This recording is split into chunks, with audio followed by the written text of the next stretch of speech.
Now at 5:30, new details about a head-on crash that seriously injured a mother and 3 teenagers in Garrett County. Also on WKYT this morning, police say the deadly shooting was an accident, but the man accused of pulling the trigger is still in jail. And there were some frightening moments for 2 Kentucky mothers after their children say a man tried to kidnap them. Tracking, alerting, protecting. This is WKYT This Morning.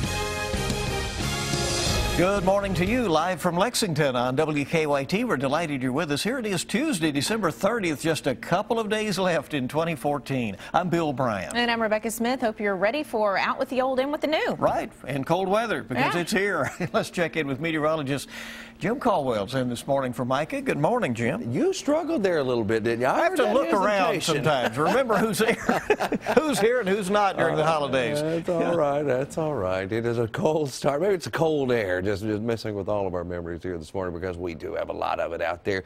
Not tracking any flakes of snow, though. We did a little earlier out in the eastern parts of Kentucky, but it is all quiet for you now. Look at these temperatures. 24 in Lexington, 25 Richmond, 31 in London. And a little heat wave down there for those folks, and our wind chill readings showing the teens. Our focus of the forecast is the cold. As we head into 2015, it will be those cold temperatures to start the brand new year.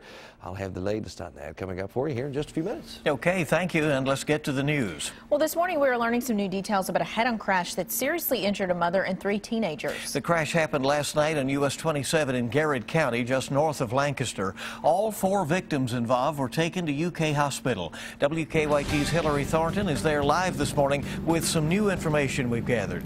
Hillary, good morning. Good morning, Bill and Rebecca. That's right, that crash sent 4 people total here to University of Kentucky Hospital. 3 of them were brought by ambulance and 1 by helicopter. And those injured include 3 teenagers. Now, investigators say the crash happened when someone crossed the center line. The vehicles involved include a pickup driven by a 17-year-old boy with a 15-year-old girl passenger. They say one of those teens was airlifted, and they both are in critical condition here at UK. A mother and her teenage daughter were injured in the second vehicle. Michelle Glass is listed in critical but is stable. Her 13-year-old daughter is also stable. Now, deputies say they will be back out at the crash site on US 27 today trying to figure out exactly what happened and who crossed that center line. Reporting live in Lexington, Hillary Thornton, WKYT. Hillary, thank you. New this morning, police say they were forced to use a taser on a theft suspect because he charged at them with a wrench. Lexington police arrested Tommy Russell overnight on Nandino Boulevard. Police say someone called to say that they saw a man trying to steal truck batteries, and when police got there, they say Russell was under the truck. He was tasered when police say he ran toward them. Russell is now facing several charges, including a felony theft warrant out of Franklin County. New this morning, Lexington police are searching for the man they say robbed a hotel and happened around 2:30 this morning at the Candlewood Suites near New Circle and Newtown Pike. WKYT's Mark Barber is tracking this crime alert live near the scene. Good morning, Mark. Good morning, Bill and Rebecca. The clerk at this hotel is still very shaken. He described to me with a trembling voice how this robber held a gun to his head, forced him to the ground, and threatened to kill him. Now, this robbery happened about 2:30 this morning at the Candlewood Suites here off of Newtown Pike and New Circle Road. Now, the clerk tells me that a man armed with a handgun jumped over the counter, put the gun to him, and told him to empty the register. Now, this clerk tells me that after the robber emptied that register, he told him to take him to the safe and open it. Well, the clerk says that he told the robber he couldn't. He says that the man forced him to the ground, put that gun to the back of his head, and said he would kill him. Now, I'm told by that clerk that once the robber figured out that the clerk could not open the safe, he took his wallet instead and then took off. Now, this clerk tells me that he has canceled his credit cards, but he says most everything he had was in that wallet. Now, this clerk tells me this morning that this armed man was wearing red shoes, dark jeans, a black hooded sweatshirt, as well as a black mask. He says that the man was standing about 5'10" and appeared to be a Hispanic man. Now, police say that this robber drove off in a dark colored SUV north on Newtown Pike. There is surveillance video of this robbery, and police say they're hoping it will help them catch this crook.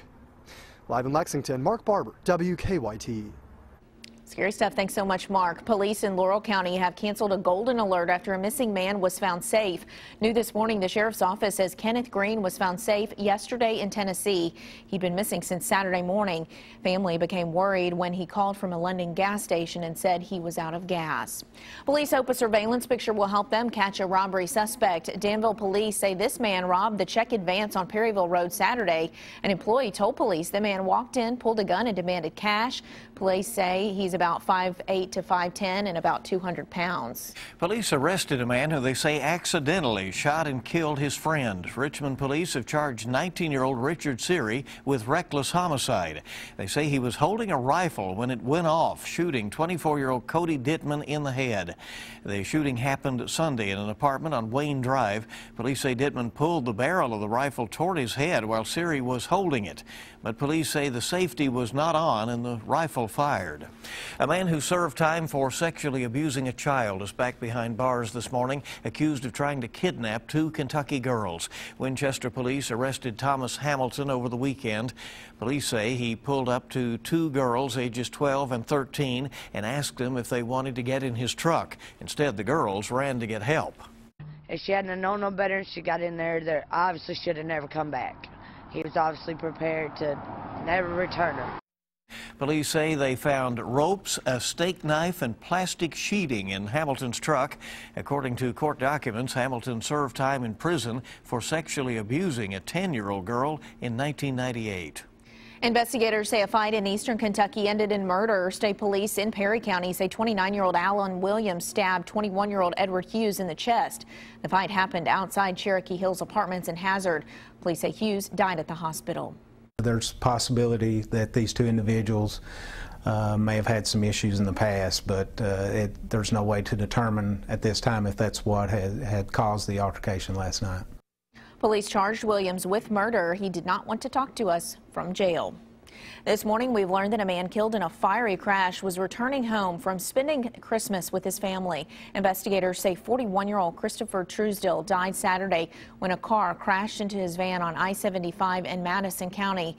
His mother tells us he grew up in Mason County and was there for Christmas in Madison County. She says the crash happened just a few miles from his home. Oh, we were really close. Me and him and I all weekend I kept saying to him, "You're your mother's child," because he acted just like me. And just to clarify, he was in Mason County. Police say a mother and her 2 children in the car were hurt. They say the mother and a 12-year-old are listed in critical condition. A 5-year-old has non-life-threatening injuries. Investigators are calling it a freak accident. A central Kentucky woman died while her cigarette lighter exploded. Helen Field's daughter says her mother was having trouble with the butane lighter and hit it against a table several times.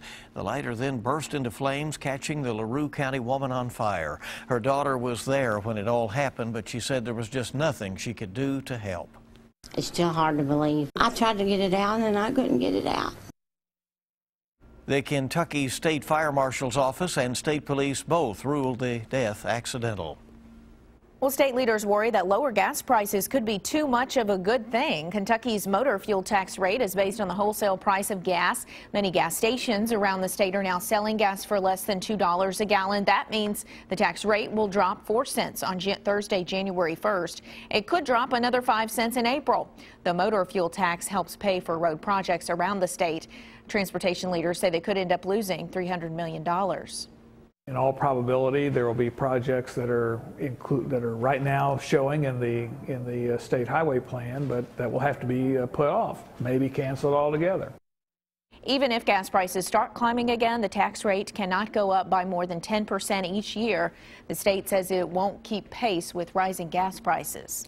Kentucky Supreme Court Justice says he is stepping down. Will Scott says he will resign effective Friday.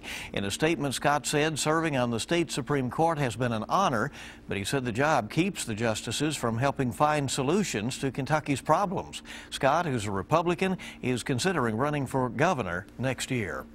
A new skate park will soon be opening up in Lexington. The city broke ground on the new project yesterday in Berry Hill Park on Buckhorn Drive. According to our news partners at the Herald Leader, it'll be finished by late spring or early summer of next year. The skate park will be larger than the city's other one in Woodland Park.